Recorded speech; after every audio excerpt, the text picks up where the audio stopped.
বোলপুর সিউড়ি রাস্তায় মর্মান্তিক দুর্ঘটনা, দুটি বাইকের মুখোমুখি সংঘর্ষ, মৃত্যু হলো এক যুবকের। পুলিশ ও স্থানীয় সূত্রে জানা গেছে, পারই থানার অন্তর্গত সাত্তর গ্রামের যুবক মিঠুন শেখ বাইকে করে আসছিলেন সাত্তর থেকে, অন্যদিক থেকে আরেক বাইকে আরোহী আসছিলেন। ঠিক সেই সময়ই বোলপুর সিউড়ি রাস্তা কেন্দ্রডাঙ্গালের কাছে দুটি বাইকের মুখোমুখি সংঘর্ষ হয় এবং কার্যত গুরুতর জখম হয় মিঠুন শেখ এবং আরেক বাইক আরোহী, এবং দুজনকেই বোলপুর মহকুমা হাসপাতালে নিয়ে যাওয়া হয়। সেখানে মিঠুন শেখের অবস্থার অবনতি হলে তাকে বর্ধমানে রেফার করা হয়। বর্ধমান থেকে ফের কলকাতায় রেফার করা হয় এবং যেটা জানা যাচ্ছে চিকিৎসকরা তাকে মৃত বলে ঘোষণা করে এবং এরপরই কার্যত এলাকায় শোকের ছায়া নেমে এসছে।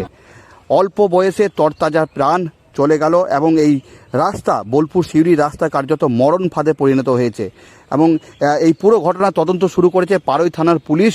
পারই থানার পুলিশ এসে এই যে দুটি বাইক দুটোকে উদ্ধার করে নিয়ে যায় এবং অন্যদিক থেকে আরেক বাইক আরোহী এই মুহূর্তে বোলপুর মহকুমা হাসপাতালে চিকিৎসাধীন রয়েছেন।